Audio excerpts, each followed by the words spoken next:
We are going to start in 5 minutes. For those who would like to approach and occupy the seats in the front rows, they're most welcome to do.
Your Excellencies, distinguished guests, ladies and gentlemen, it's a pleasure for me to welcome you to the Humanitarium for this side event of the 2015 ECOSOC Humanitarian Affairs Segment.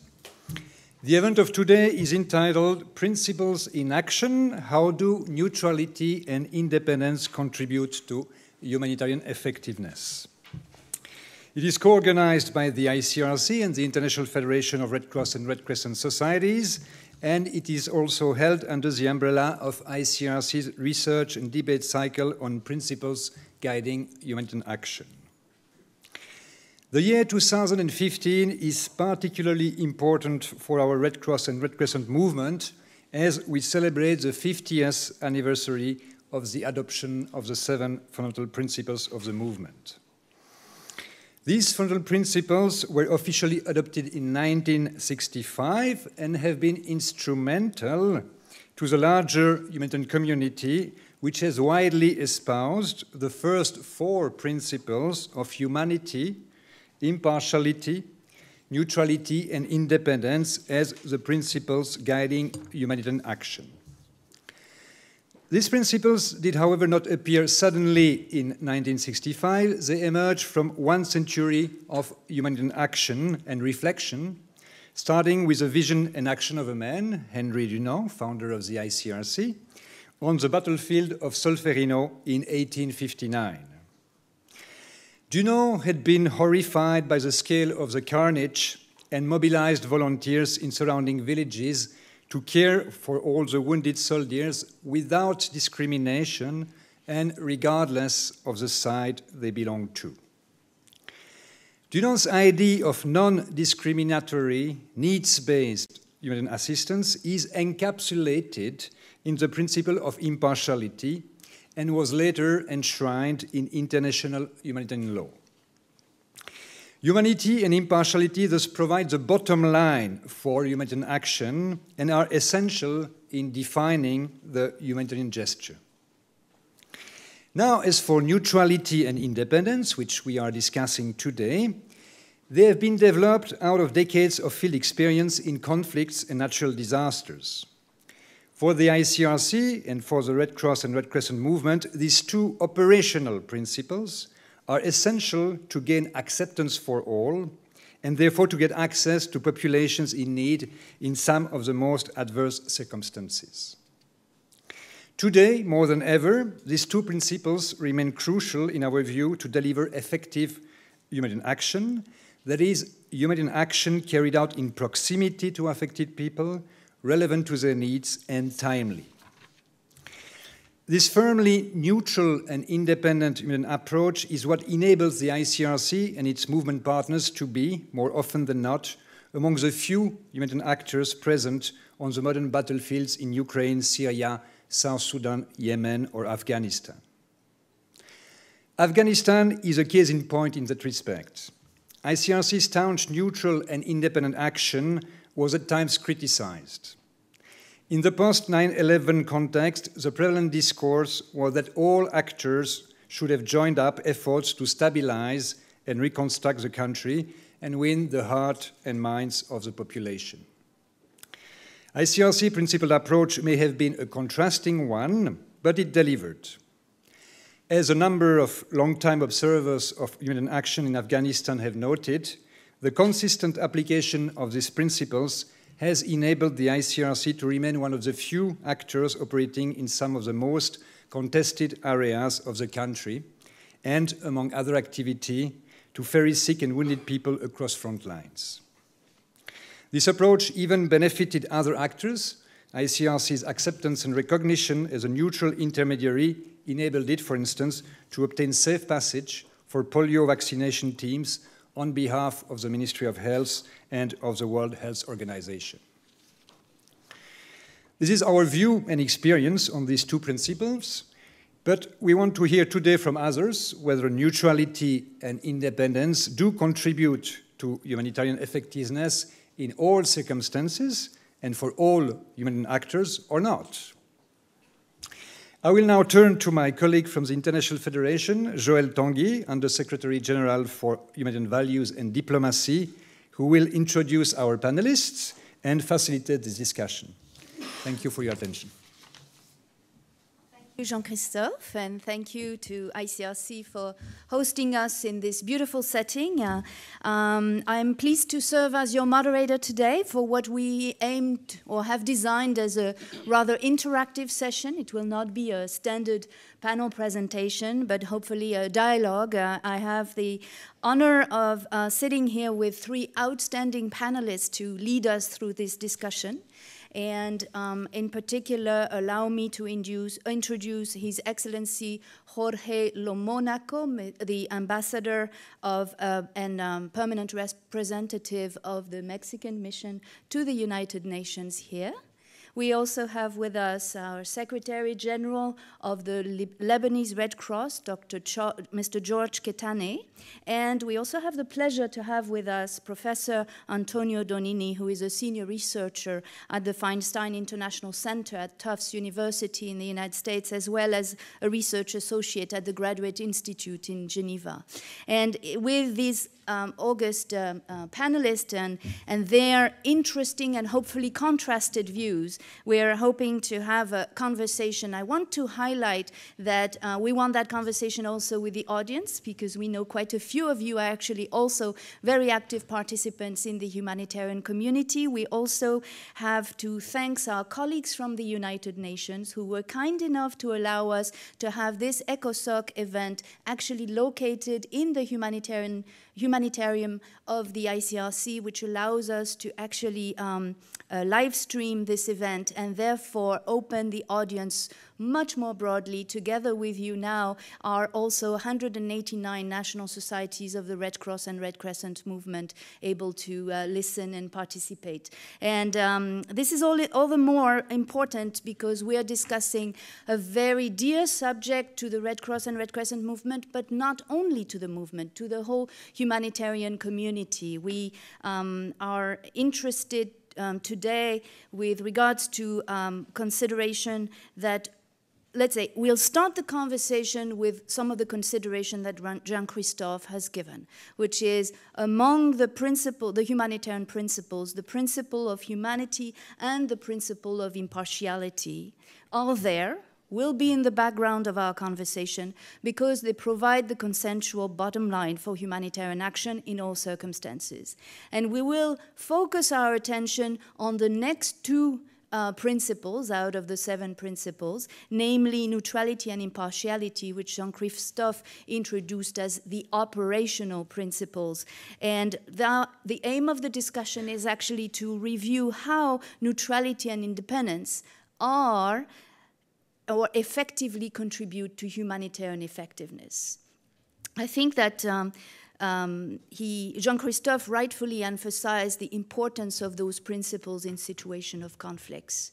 And the perspective of the Red Cross and Red Crescent national societies and their federation is not only the conflict zones, but also situations of vulnerabilities in peacetime or in disasters or other crises. And in this broader environment as well, we believe that the principles are critical in order to have access to the most vulnerable population and to gain the trust to actually secure this access and ensure that we provide assistance. The idea that we will probably hear better from colleagues from the Red Cross in Lebanon is that we must really embed those principles even in peacetime in order for them to be here for us in times of conflicts. But without further anticipating what the panelists will say, I just want to kind of place this into a broader conversation. We are on our way to the 32nd International Conference of the Red Cross and Red Crescent at the end of this year. Will be a very important, always an important event for the humanitarian community. We're also looking at the World Humanitarian Summit next year, looking at, in a broader fashion, what is the effectiveness and mechanisms and architecture of international assistance in humanitarian aid. And I'm reminded, I was reading recently Mark Mallods-Brown's essay called Old World Humanitarianism Faces New World Challenges. So I'm opening the conversation by saying, in an open fashion, we asked our Red Cross, Red Crescent folks all the fundamental principles, now enshrined 50 years ago, still valid, still relevant, still fundamental. And interestingly enough, we did rounds around the world with colleagues facilitating these efforts, and the answer came back forcefully from our volunteers, from our staff, yes, more than ever. But tonight we're willing to open that conversation again and say, well, maybe others think differently, and therefore we are really opening this conversation today, which is, do we need to rethink those principles? We're always seeking to have a better fit to most urgent and changing needs? Do the fundamental principles help or hinder the efficiency of aid? This is the question that we will ask our panelists today. Are neutrality and independence guarantors of effectiveness, or do they actually have the same, do we have the same interpretation of neutrality and independence among all actors? And does that apply in all circumstances? How might the approach and the application of principles of neutrality and independence differ according to the situations? Are there instances where neutrality and independence are interpreted and applied actually go against humanitarian effectiveness? These are really the fundamental questions for today's discussion. So without further ado, I'd like to ask our panelists a few questions and then turn to the audience to make this a debate that we engage in together. Your Excellency, would you mind, since we're discussing humanitarian effectiveness and its relationship to neutrality and independence, we may want to ask ourselves, what is effectiveness? And it's usually understood as the capacity to achieve results. It really often depends on how one sees what the results of humanitarian action should be. So how do you conceive humanitarian effectiveness, and how do you see neutrality and independence contribute to it? Thank you very much. Allow me to rescue from my original presentation that was prepared by Guillermo just the two elements: to thank the IFRC and ICRC for inviting me to this event and for having the opportunity to share this panel with such distinguished colleagues. Going straight to your question, effectiveness. And we need to make a distinction between effectiveness and efficiency, which are not the same, one and the same. But going through the question of effectiveness. But effectiveness, I would say, is providing the best possible assistance and protection to the most vulnerable people in conflict or in disaster. But I have somewhere here a quote from the SG that I think could be relevant. He once said, what is effective needs to extend beyond the international humanitarian system. We need to recognize different perspectives and comparative advantages of the various actors. This is the SG. Which in other words means that not all actors that may be engaged on the ground are bound or feel they're bound by the humanitarian principles. So that's a reality. Whether or not we consider them humanitarian actors is a different question. But if we consider actors that engage, say, in a hurricane rescue operation in the Philippines, 1,500 of them, humanitarian actors, you can see a potential problem of different interpretations. Now, when it comes to efficiency, how can we achieve efficiency? And I think it has to do with the use of funds, the fact that we ensure that we reach the right people, and we are efficient in delivering the aid and the assistance that is needed, that we reduce the overhead costs, for instance, that we operate under an appropriate humanitarian architecture, particularly if we are dealing with a multiplicity of actors. And we probably should also bear in mind the link between humanitarian efforts, humanitarian assistance, and development. And I think one final element that I would put on the table is to have an exit strategy. I think that's something that has that sometimes is missing. We know when to get in, but we don't know when to get out and how to get out without leaving certain legacy issues behind. And again, I'm talking about multiplicity of actors, not necessarily by traditional actors who know how to operate. And I'm a big fan of ICRC and national societies. But when more actors are involved, the complexity is bigger, is greater. Neutrality means that actors should provide assistance regardless of political, military, racial, religious, or ideological considerations. And in other words, trust. The actors must be trusted in order to be able to operate. And for that, neutrality is essential. And I would claim that neutrality is absolutely essential to be effective and efficient. Independence is, I think, a little bit more complex. I think you need independence, and you work on the basis of independence. But when you operate in a complex context, and not in a vacuum, with a multiplicity of actors, then independence can be a difficult act to follow. But I do submit that you need to, at least in principle, operate also on the basis of the principle of independence as well.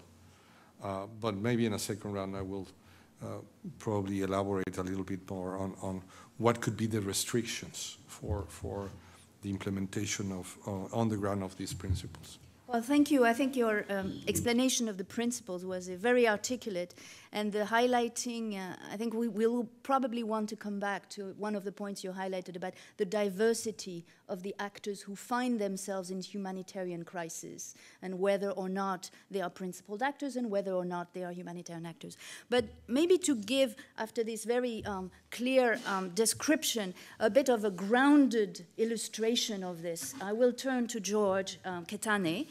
George has been a long leader of the activities of the Lebanese Red Cross. In fact, when I last saw George, I met with him a few of his 2,300 volunteers who are manning what is nothing but a national emergency ambulance system for the whole country that has been able to withstand all the political changes and all the crossed all the political front lines throughout the years. And you've been through this. George, can you maybe through this experience of the Lebanese Red Cross tell us what is humanitarian effectiveness and how does neutrality and independence help achieve it? Thank you, Joelle, for giving me the opportunity to share with you my experience, our experience as national society. First of all, we are 2,700 first aid workers, from 7,000 volunteers in the country. Yes, of course, we, the Lebanese Red Cross, when we talk about effectiveness, we have to think about our neutrality. When we are accepted in the country, when there's an acceptance by all the community. You know, Lebanon is a mosaic. You have from all regions, from all the parties, from all the community. And when you select volunteers with a strict selection to be accepted, there's a matter, His Excellency talked about the trust. There's a matter of trust with the community to get a safer access, to be effectiveness, to be efficient. Effectiveness, which means you need to be independent. We have a mandate, we have a close relation with the government. Of course, we have a coordination with all the parties, but we need to coordinate with government and with non-government also, with all the parties in the field. And I can give you a small examples regarding this effectiveness. When we receive a call regarding fighters wounded in Arsal, in the Bekaa Valley, from extremists or from any parties, and we have the contacts to cross all the checkpoints from all the parties, to be inside Arsal, to be neutral, and to be transparent, and to transport, to send one day 19 ambulances to evacuate all these wounded and to cross all the checkpoints to the nearest hospital and to the other hospitals. This is the neutrality, because we are neutral, because we are evacuating from both sides, from both parties. This is the effectiveness. And also we are independent, which means we are not attached. Even we have the government and we have the mandate and this is our government, we have to respect all this work. But the principle, the fundamental principles, and especially the independence, will show that we need to be in a distance from all the parties to respect everybody and so we can cross all the checkpoints, we can achieve our mission, we can save lives. Even another example, when we get a wounded from opposition who is blaming any party in the Bekaa, and our volunteers are from these communities, from these religions, where they continue to be neutral, to save his life, to protect him, and to transfer him to the hospital. This is the independence, and this is the neutrality, and this is the effectiveness. I don't know if I try to explain to show you practically, we are not reading the fundamental principles, we are practicing the fundamental principles. And this is the challenge with the volunteers of the Lebanese Red Cross, and I'm sure with all the movement, majority of the movement, 189 national society, how we can be neutral and how we can be independent and also impartial to get a safer access in all the country. I know you enough to know that you do not have your own jet, but you do have 6 cell phones in your pocket, 7 cell phones.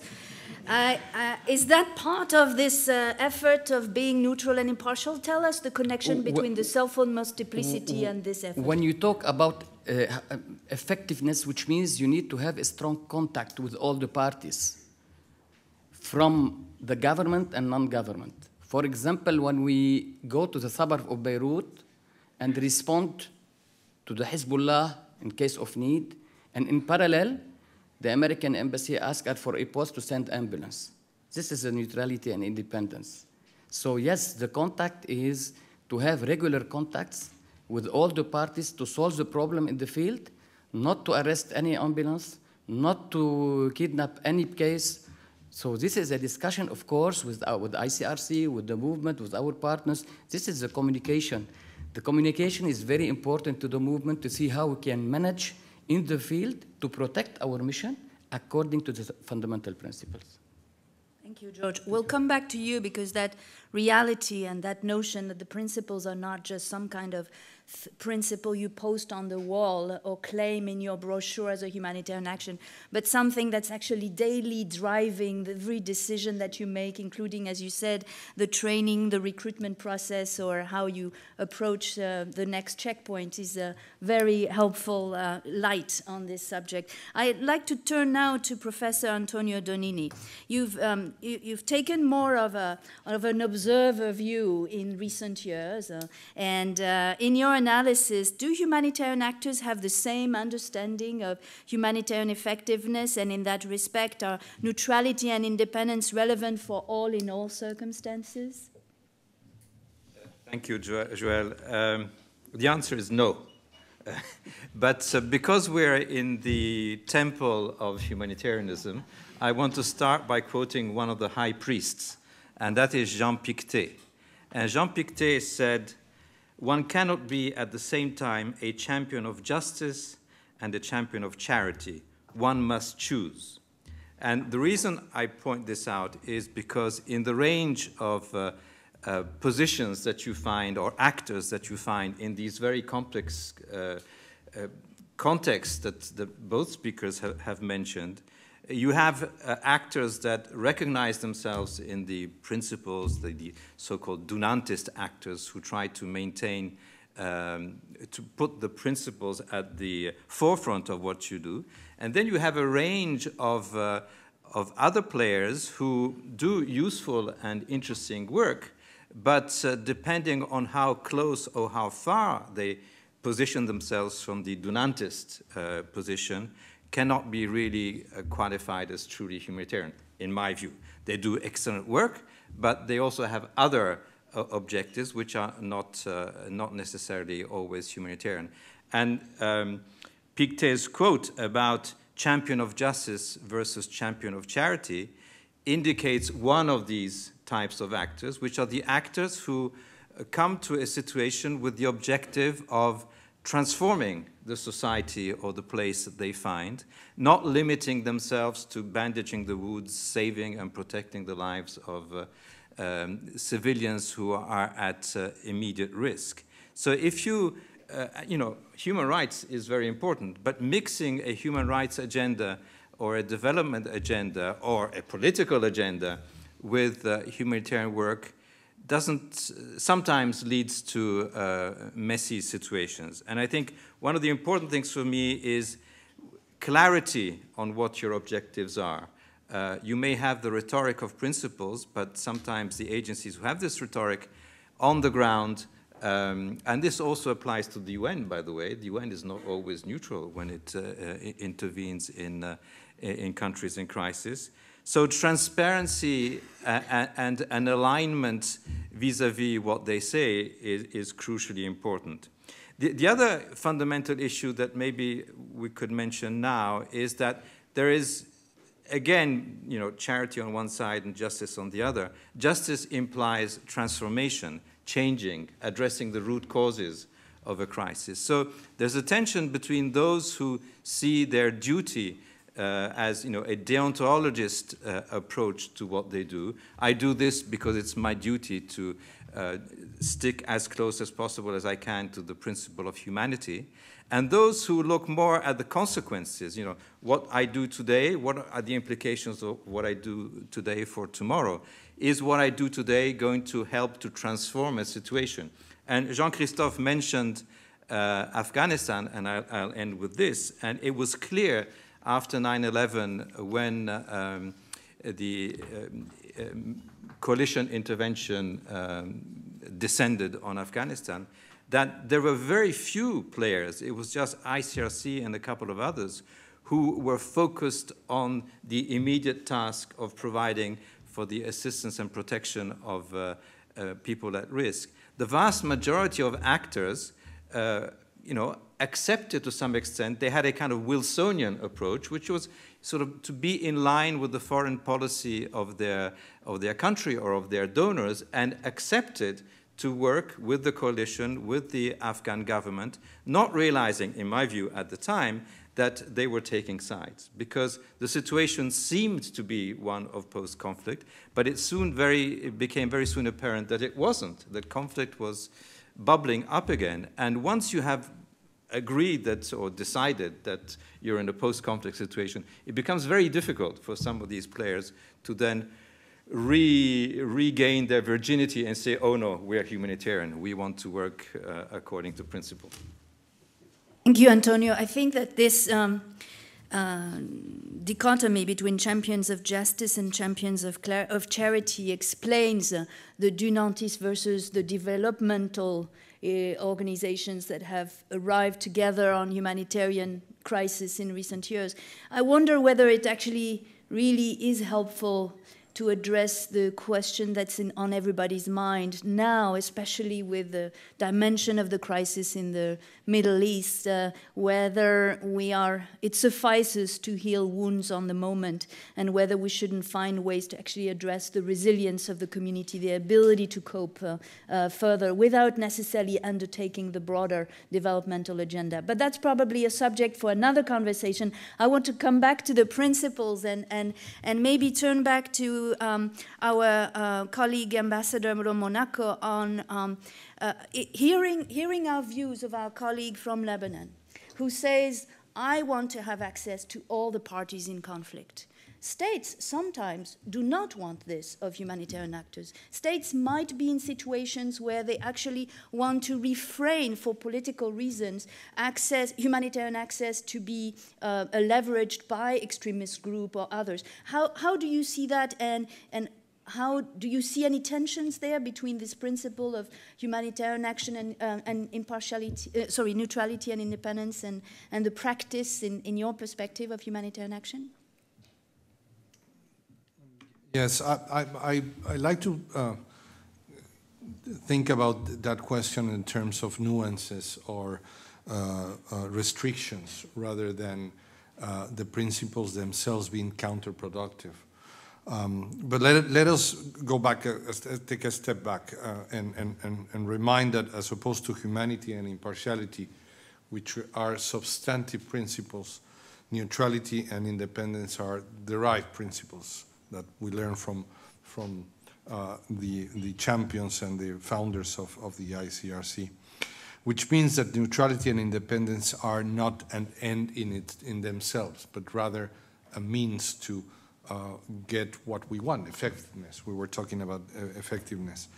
And I think it is worth making a distinction of potential restrictions or contradictions or nuances in the implementation of these principles when it comes to natural disasters as opposed to armed conflicts. And I think that is a completely different scenario when it comes to natural disasters, where I see more difficulties, potential difficulties with independence rather than with neutrality. And the other way around when it comes to armed conflict. Now, principles are principles. That's it. That's the end of the discussion. However, the reality on the ground is neither black nor white, and this is where the nuances may come into. Conflicts that require political efforts to be resolved then can hamper neutrality or independence, or the other way around. Neutrality and independence, particularly neutrality, can hamper a political solution sometimes. Or a political solution can hamper neutrality, particularly in scenarios such as the one that you described. I can imagine a few when you have multiplicity of actors, when you have to work with local authorities that condition the operation of humanitarian actors on the ground to certain restrictions that could be political or otherwise, or politically motivated. Because sometimes neutrality and independence, but more neutrality, I think, can be perceived as lack of commitment by some actors, by some governments, by local authorities, by military actors. I think we can imagine situations when that's the case, and we can imagine situations like that happening as we speak, probably in the Middle East or maybe even Northern Africa as well. Independence in terms of natural disasters can become a burden for efficiency at some point. And I go back to the example of the 1,500 different actors operating in good faith, all of them trying to help the Philippine authorities to recover from the hurricane, and how much burden they became for the Filipinos government, because they have to dedicate and distract resources to coordinate these 1,500 actors that were on the ground roaming freely like wild animals, and it can happen. So you need to and it became a burden. And this is not my analysis. This is the part of the roaming wild is mine, entirely mine. but this was a conversation by the ambassador of the Philippines, and sharing how difficult, how challenging was to coordinate, how much it became a burden in terms of resources, both human and financial resources, to be able to coordinate, and for them not to step into each other's toes, and so on and so forth. So proliferation of humanitarian actors can become in itself a challenge to the principles a challenge to the proliferation. Now, also the fact that not all actors are fit for all humanitarian assistance activities. There are certain actors that are fit for certain activities, and we often see that blurring lines. And then I know that development and resilience is a completely different matter, but for some receptors, the linkage between humanitarian assistance and development is right there. And the afterthought of capacity building, that humanitarian actors shouldn't leave without leaving a trace, a legacy of capacity building. And my final point will be, again, the exit strategy, particularly when it comes to armed conflicts. How and when do you leave? What's the legacy you leave behind? Whether you're accountable as a humanitarian actor after departing of what's left behind, and whether you have certain responsibility of whatever problems may arise after your departure or your non-departure as well. And that it brings up the question of the principle of right to protect, and whether we should add a fourth leg to the principle, which is accountability. You have the right to protect, you have the right to go in, but when leaving, you have also certain responsibility when you leave behind whatever, particularly if you leave behind a mess.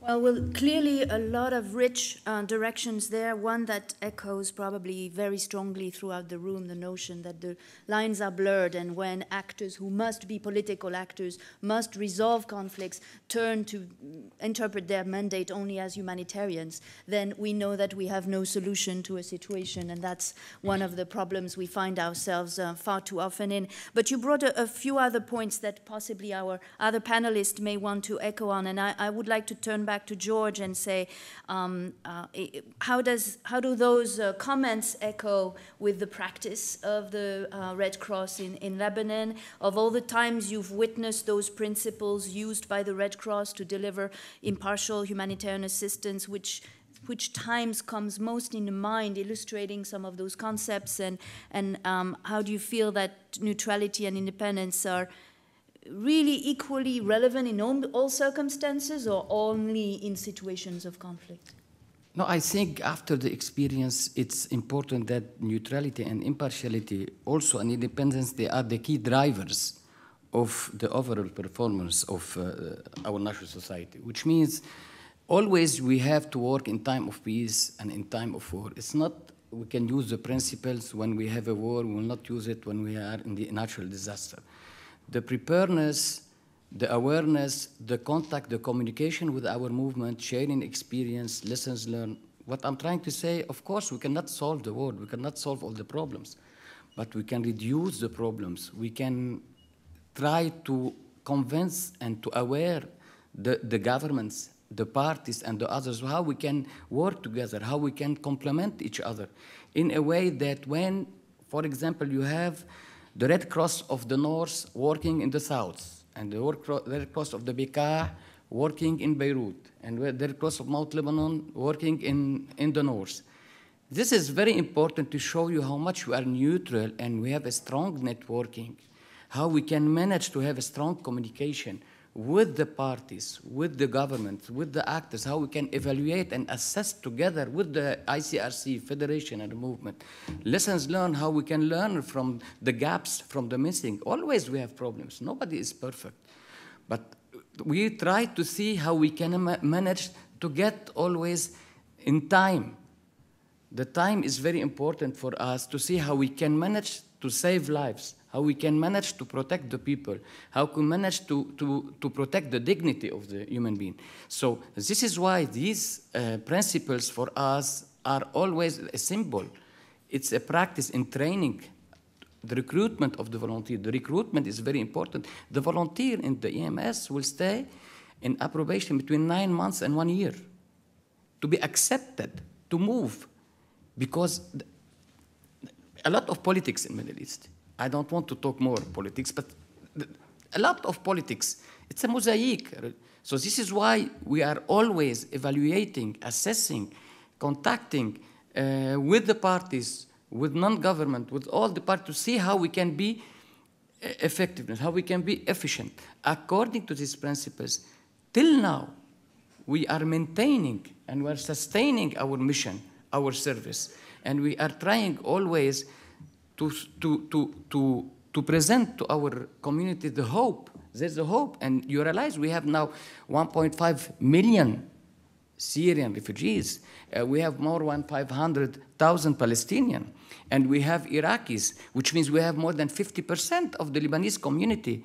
How we can be neutral and independent and impartial to balance between saving and helping these people.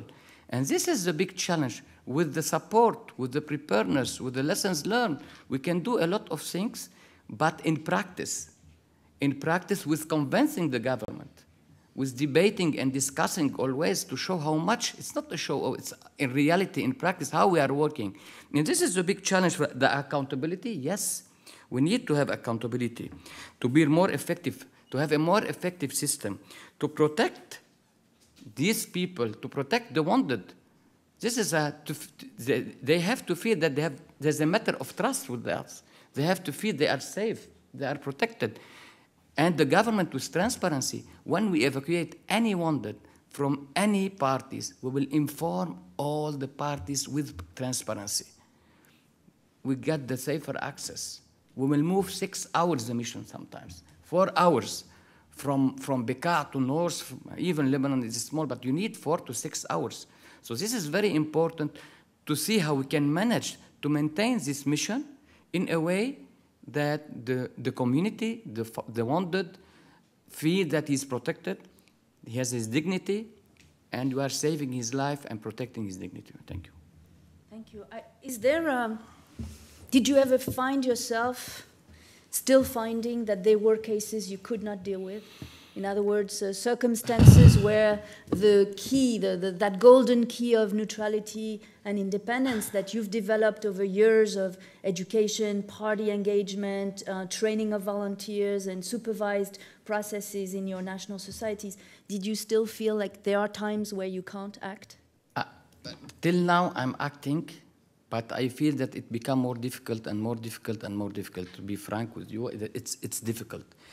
The situation in the Middle East is not easy, and this is why we are continue to recontact, aware, disseminate, share with all the parties to maintain this safer access, to maintain this acceptance, to maintain this trust. It is a must to work according to these principles.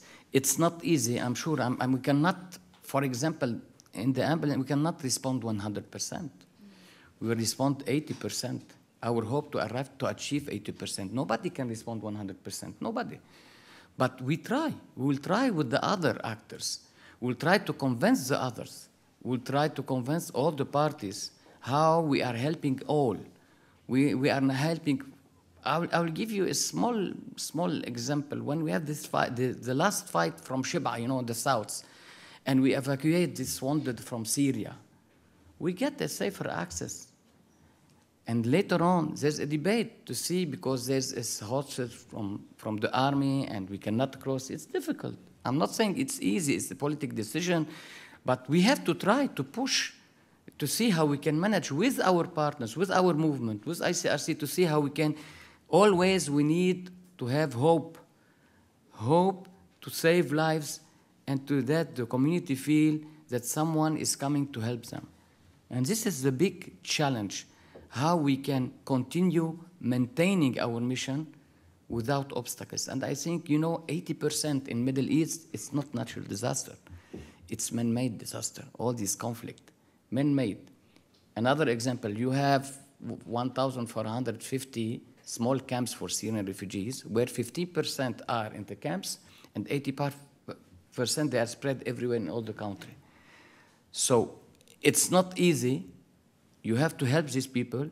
There's a competition now between the host community. They thought it's for 3 months and 6 months, now it's 4 years, and perhaps it will be more and more and more.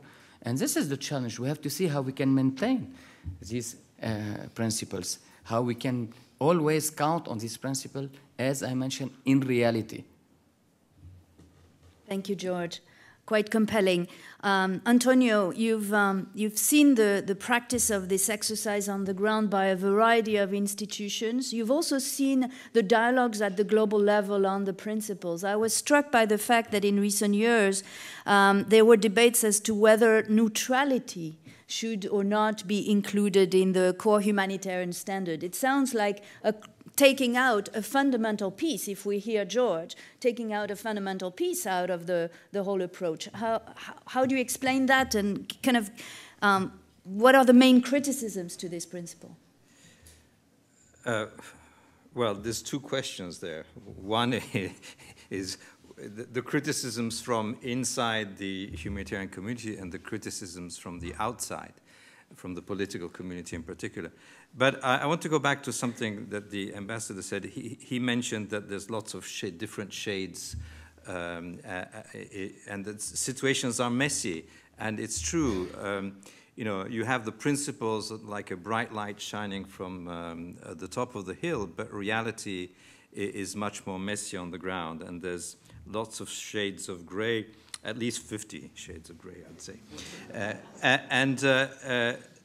It's important to understand the differences between approaches. And, you know, at one extreme, you have Colin Powell, who said at the time of the intervention in Iraq and Afghanistan to the US NGOs that are coming to see him, you are our force multipliers. You are part of our combat team. So if, as an NGO, you accept that you're part of the US combat team in Afghanistan, then how could you possibly even consider being neutral? But there are a number of valid criticisms to neutrality. And usually I find these criticisms are misplaced because they're directed to the wrong destinataire. The ambassador mentioned that neutrality can hamper a political solution.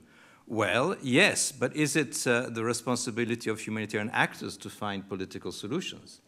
The other criticism that is often levied to principles, and particularly to neutrality, is around root causes. You guys, you're bandaging wounds, you're putting a bandage on a festering sore, but you're not addressing the root causes. Okay, but is that the role of humanitarians, to address the root causes of a crisis? It is true, and we don't have an answer to this, that there are some crises where we've been around for 30 or 40 years, Sudan, Afghanistan. But the risk there, and why I say the destinataire is wrong, is that it's not the responsibility of the humanitarians if these crises have been going on for so long. Another criticism that you hear is that it's the political argument that you guys are political, you know. It's a myth that you are neutral. You are part of an agenda. Maybe it's not the Western imperialistic agenda, but it's somehow linked to the way in which the West has organized itself, and these principles have arisen in history at a time when the West was expanding. You know, I think there is an issue there. I mean, how are we perceived as humanitarian players, even the most principled humanitarian players, in the global South? I think we're seen differently in various places. The other issue that maybe is worth mentioning here, and the ambassador also mentioned state sovereignty. And I think here one has to be nuanced, rightly. There are situations where, you know, 1,500 NGOs descending on the Philippines is not a good thing if the government has the capacity and the resources to coordinate and to decide who should bear and who should be there and who shouldn't. That's fine. The tricky issues are where the government, where the state is the enemy of its own people. And there, you know, on the one hand, the humanitarian enterprise wants to support state sovereignty in the sense that the state should be the first responder. But on the other hand, you know, what do we do in places like Syria, where, you know, there doesn't seem to be, where perhaps humanitarianism has reached its structural limits. You know, there's not much more that we can do unless a political solution emerges out of somewhere. So, yeah, principles are there to guide you. Sometimes, of course, you have to sit down and have dinner with very unsavory people. You have to sup with the devil. Because it's a messy world out there and compromises have to be made. I don't think that neutrality answers all questions at all times. I do think that neutrality is important in certain types of situations because it's a means that gives you access. Afghanistan was mentioned earlier. I think, you know, being neutral opens more doors than being aligned with the political agendas if you want to reach certain groups that are, you know, not in the cities where the aid enterprise is now confined. Thank you. I would like to suggest we continue this conversation, not lose that thought and bounce back on it, but invite the audience to actually join in. So I don't know what is the system for microphones. Do we have roving microphones? Or maybe raise your hands and we'll see whether the voice is heard. Please join into the conversation. I have no doubt there are many. Nora, please. Good afternoon. Thanks for all the presentation and discussion so far. Very interesting. The ambassador referred to, indeed, and rightly so, of course, that there are lots of different contexts. And I'm not very familiar with the debate, but there's reference increasingly made, especially in this House, to other situations of violence, meaning criminalized violence, not only in urban areas, and whether or not humanitarians have a role to play in these situations. So I don't know if the table would like to address that issue, the extent to which humanitarian principles relate to, are useful in these settings that are referred to as other situations of violence. Thank you. Thank you. We'll take a couple more questions and then invite our colleagues. Yes.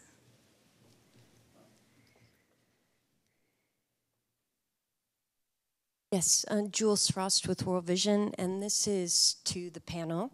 But given part of what's been said just now, I'm wondering if there's concurrence that principles and pragmatism can coexist, or would some still say that they're contradictory? Thanks.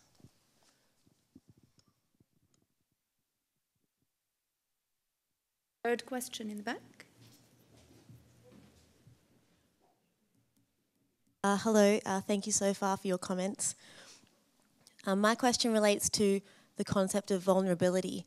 And Your Excellency, in your opening comments, you mentioned effectiveness is about bringing the best help to the most vulnerable people, and efficiency is about bringing action to the right people, which I think you we're referring to vulnerable people. So my question is, panel, if you'd like to elaborate a little bit more on the concept of vulnerability and how that is assessed, and if there's any tension arising with maintaining neutrality or impartiality when deciding who the most vulnerable people are.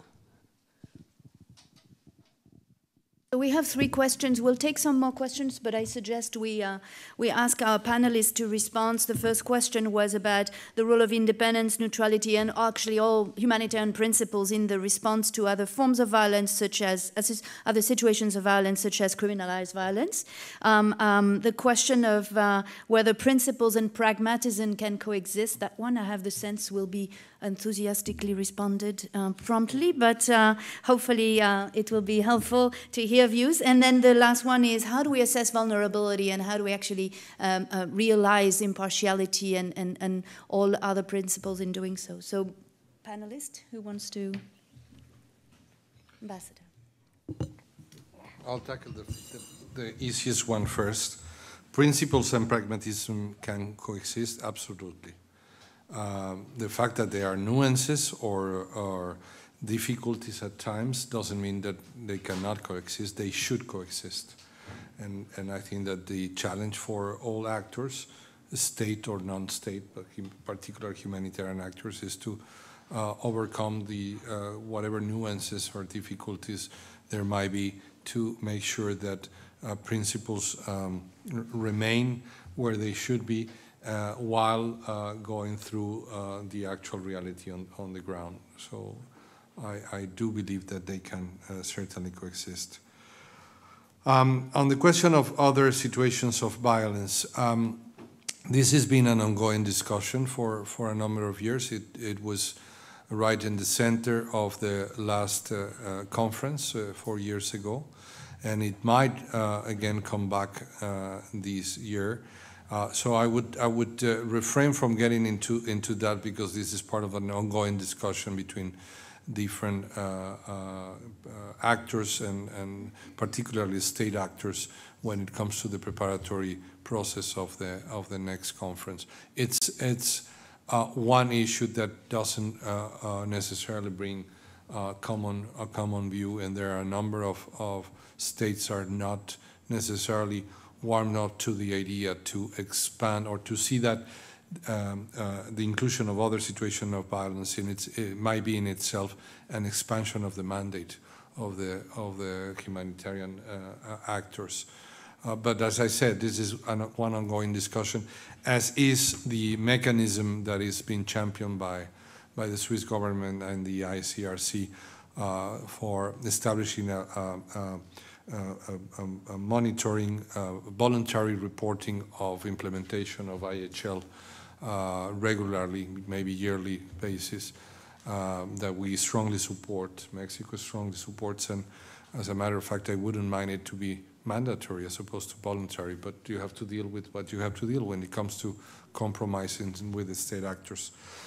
When it comes to how to best assess vulnerability, I think the other members of the panel are more in a better position to respond to that question, because it has to do, in order to respond it properly, you have to have experience on the ground that I certainly don't have.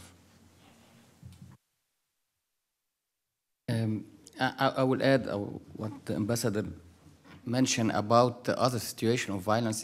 It's our aim to get this resolution and this debate with all the states, because when we have this resolution, because we are in the field and we are feeling the problems when there's a violence and we are not moving, and it's about, I think, healthcare in danger and safer access and other situation of violence, and this is a long debate. We have to continue to push and to convince our governments to accept this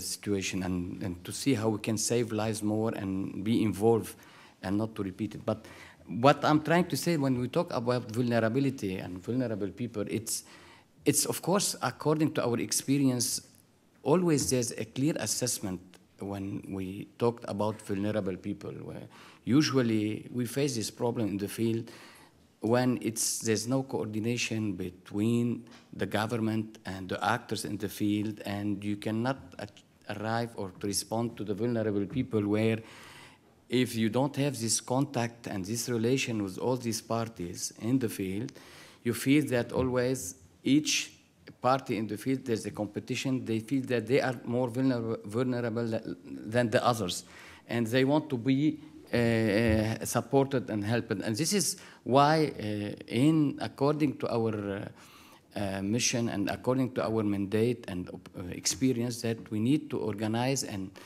a strong relation with all these parties to define the priority when we talk about vulnerable.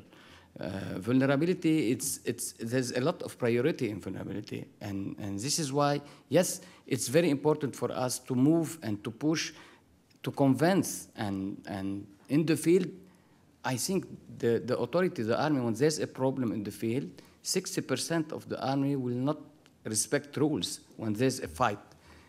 You have to wait to clearance or to green light or to ceasefire to see if so each party will think that they have the right and they are more vulnerable than the others. And this is why we tried always to, according to be neutral in these principles, to show that we have to be in a distance, but by priority we have to convince this party about the priority.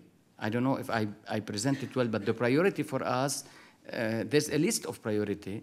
You have the 10 minutes when we talked about the 10 minutes in disaster. You have the 1 hour, the golden hour. You have a lot of issue in the field when you respond in the field. But priority is the case when you see a lot of cases, when you have a mass of casualties, of mass of wounded, and you have the priority to recruit and to do the triage and to help the people in priority needs. This is my answer to this.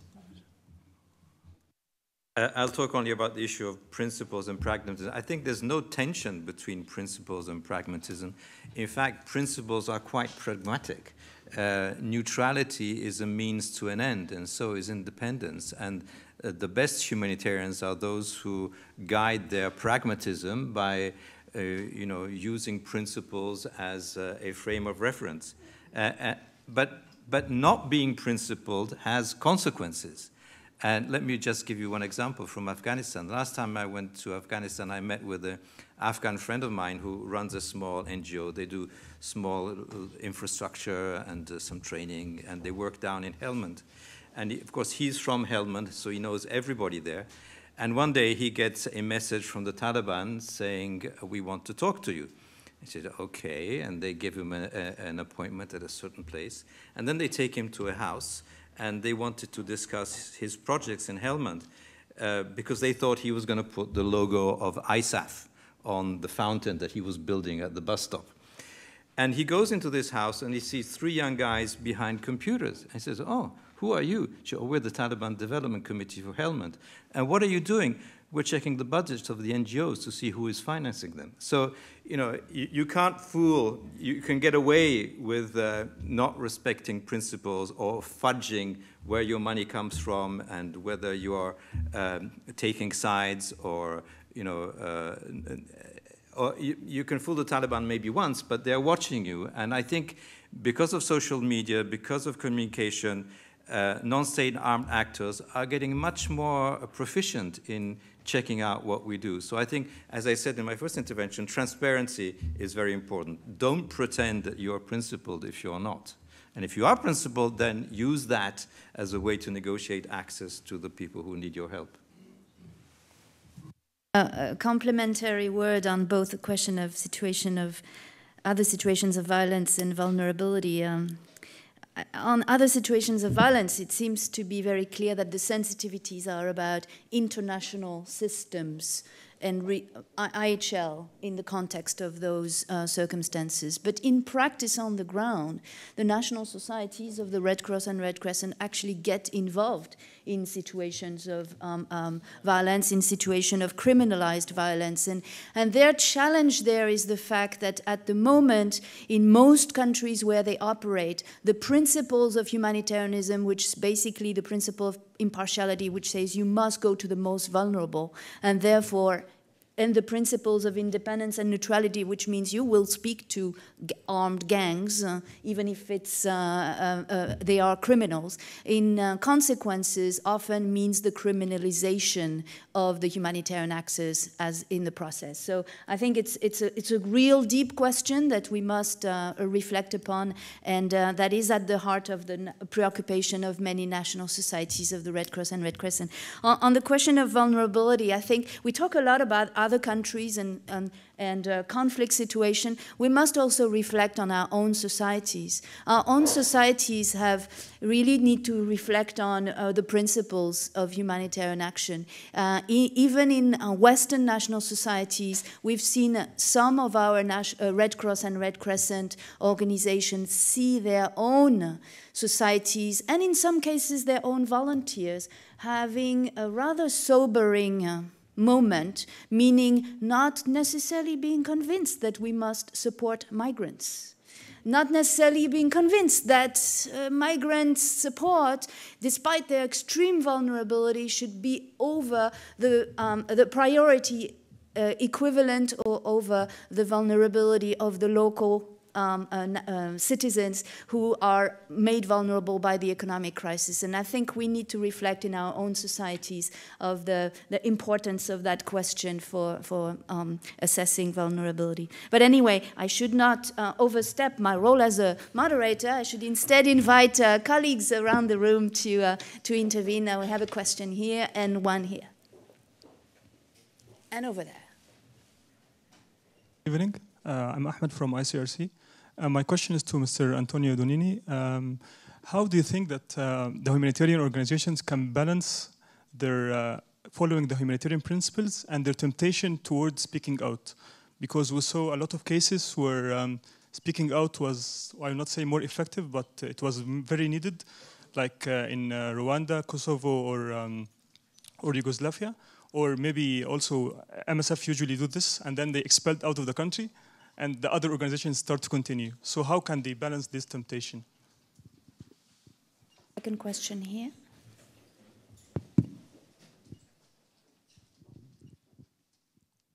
Thank you. I am Cornelio Sommaruga. I am a man of the past, but in this past I was also president of the ICRC during 13 years. These two principles, and I come back to something that Ambassador LOMONACO said, principles are principles. I think for the Red Cross movement, they are even more than principles because they are in the law, they are in the statutes of the international movement, and they address not only national societies, ICRC and the Federation, but also governments, all governments that have participated into the ratification of Geneva Conventions. Now, neutrality is for the ICRC fundamental for protection. I have some doubts that national societies could always be able to practice a neutrality, particularly in a situation of an international conflict. If they are on the one side, it will be difficult to keep this neutrality.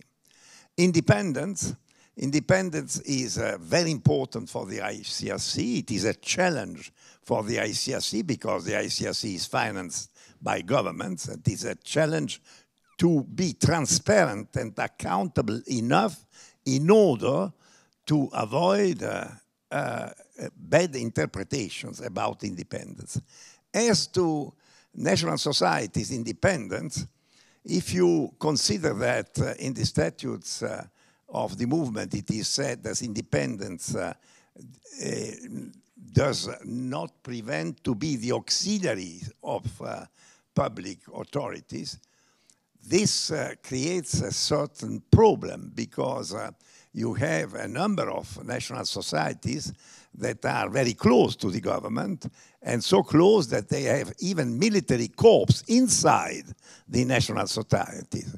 We have not to go very far. Even in this country, where you are sitting now, there is such a situation. So that there, the independence in respect of government is very problematic. I would like simply to make this difference and say, finally, as to neutrality and also independence, it was very important for the ICRC to make a step forward during my presidency, the conclusion of an headquarters agreement also with Switzerland, in order to have this full independence and also neutrality in being able to take their own positions, even for an organization that is built on the top by Swiss citizens. They have not to be to have interferences by the government. These were some remarks and not necessarily questions, but if you have answers to these points, I am very interested to hear you. Thank you. Thank you, Dr. Sommaruga. We're delighted to have you with us tonight. Thank you. There was a question in the back, yes? Sure, Panos Fumsis with the United Nations. I just wanted to ask you about, can neutrality and rights up front coexist? Basically looking at Syria today with barrel bombs, hospitals attacks, a lot of information we have on situation on children and so on. Is there a limit to neutrality, or is there a situation where neutrality becomes basically ethically undefendable? For whom? For humanitarian actors?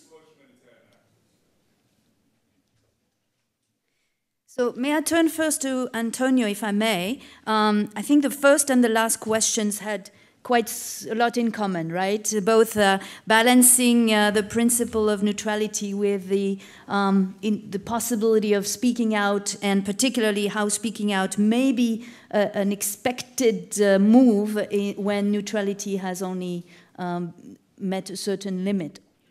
I was hoping nobody would ask this question because it's a difficult one, and agencies, whether it's the ICRC or MSF, have evolved over time, sometimes with ups and downs, and I don't think there's a hard and fast rule that can help to answer the question of whether and when you should speak out, other than to say that you have to balance speaking out with, you know, are you going to save more lives by speaking out, or are you going to put more people at risk?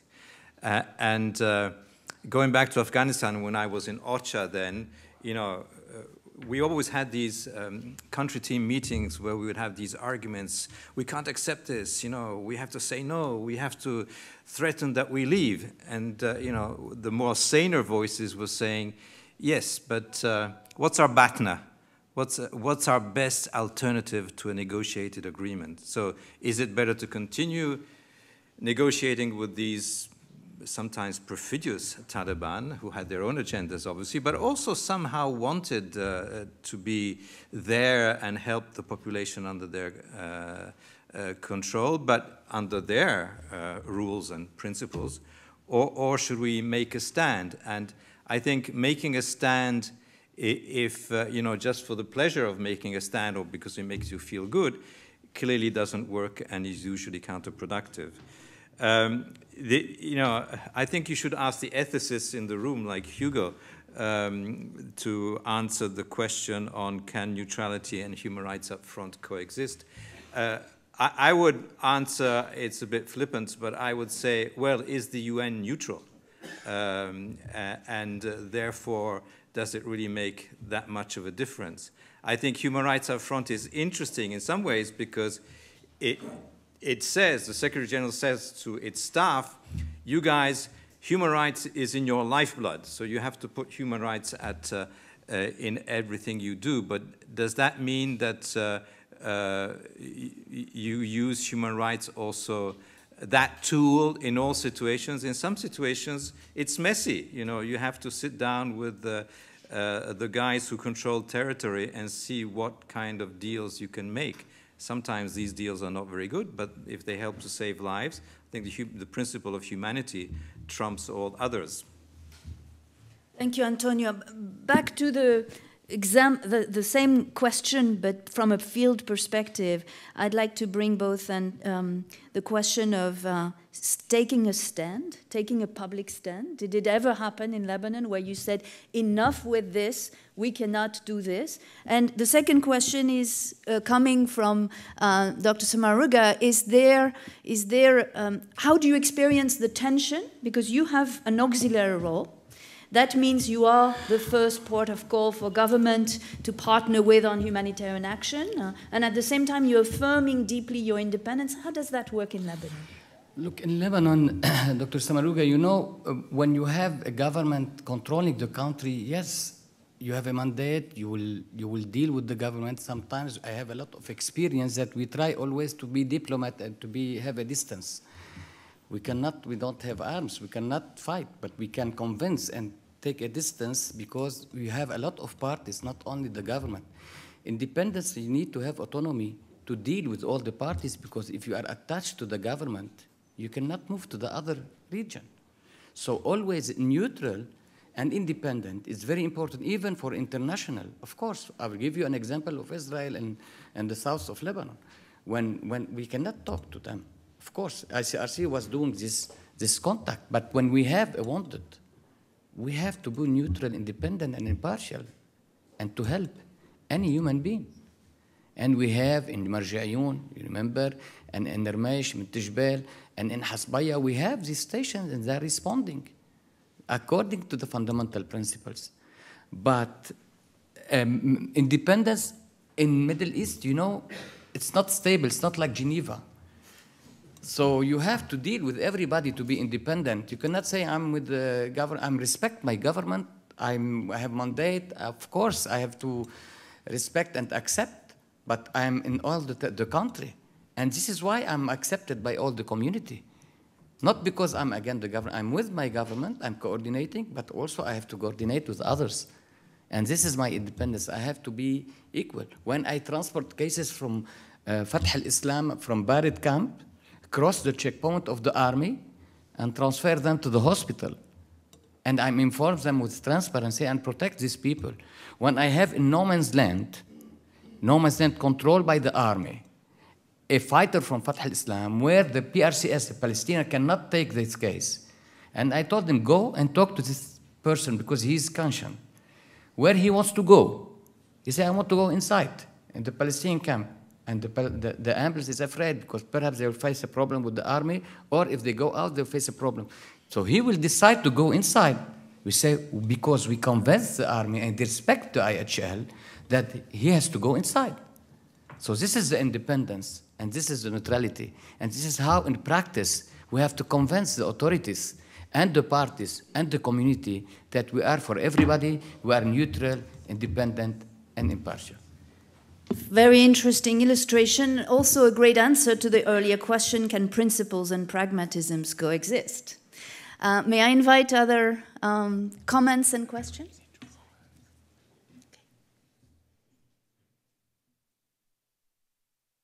Any other comments?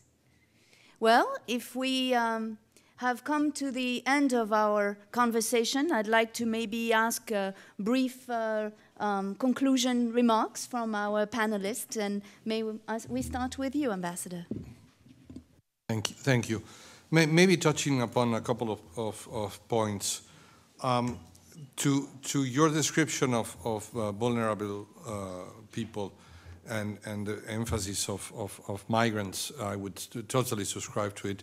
I would simply add minorities as well.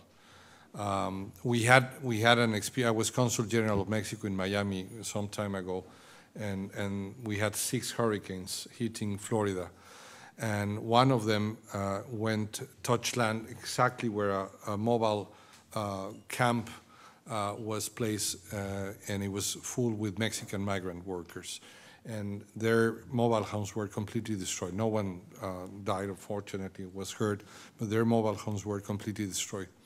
And there FEMA, the US government agency, which can be considered a humanitarian actor or not, has specific rules. They don't provide assistance to those who are not citizens of the United States.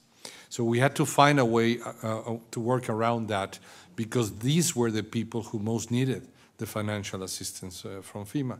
Fortunately, we were able to reach an agreement with the governor, who produced an interpretation of the law that allowed the children of the migrants to apply for FEMA's assistance because they were born in the U.S. As it often happens, the children of Mexican migrant workers who are undocumented are born in the U.S. and therefore are citizens of the U.S., but minors were eligible, so to speak. So you need to find your way around.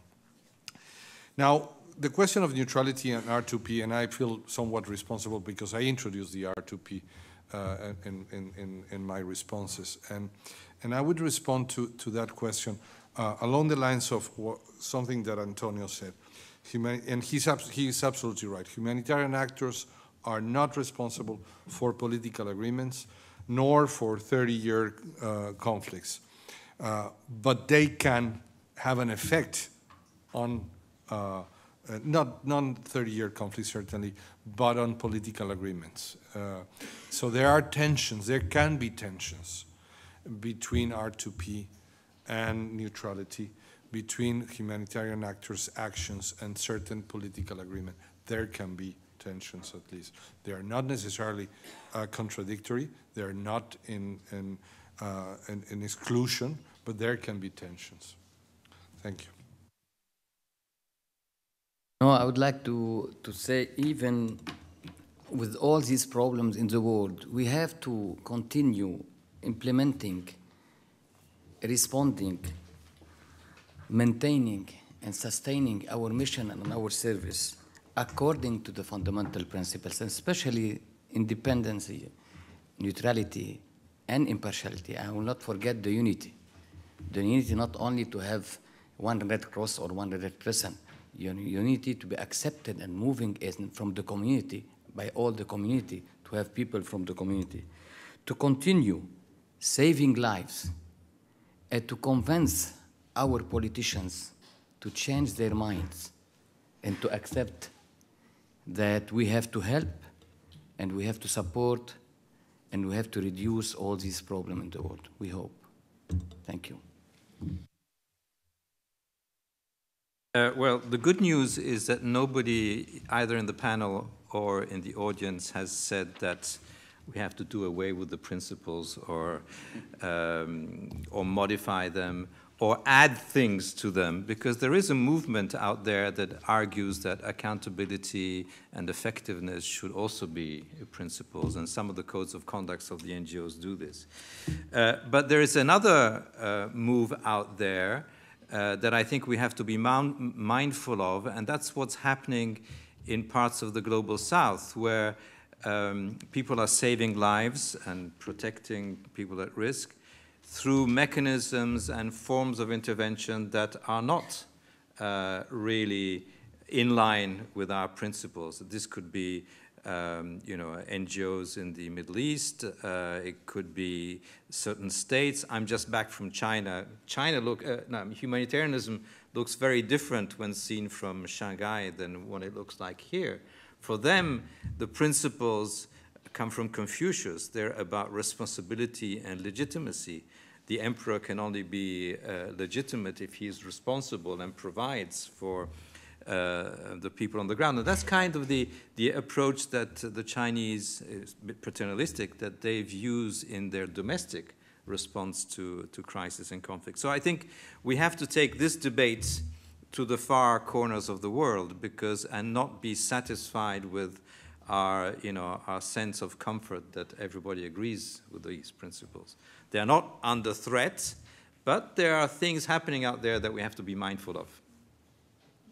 Thank you, Antonio. I think that perspective on how the diverse, let's say, environments and the new leadership in the humanitarian world are taking the questions will probably be a subject of further conversation. I want to bring this conversation to a close by acknowledging the expertise we had around in the panel and thanking them for taking the time, and particularly, George, you know, you have to travel back to Beirut, so we wish you the very best, and including to your team, which is doing really extraordinary work. I want to thank the audience for having joined us. This is one in a series. Our colleagues at the Humanitarian will gladly welcome you in further conversations, and if we can turn you into champions, we would love if that event has done it. At least you didn't say, let's throw away the fundamental principles.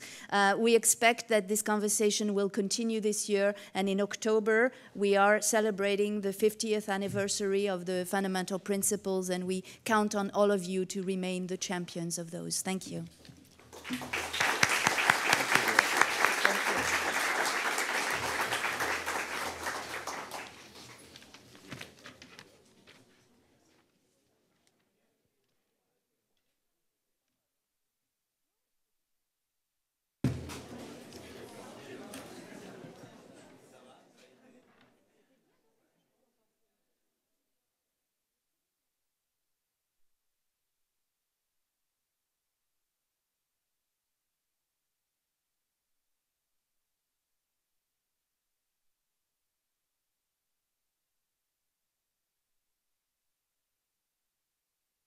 Lui dire bonjour. Ah, je ne savais pas. Chaque fois, elle vient, j'étais là, elle vient.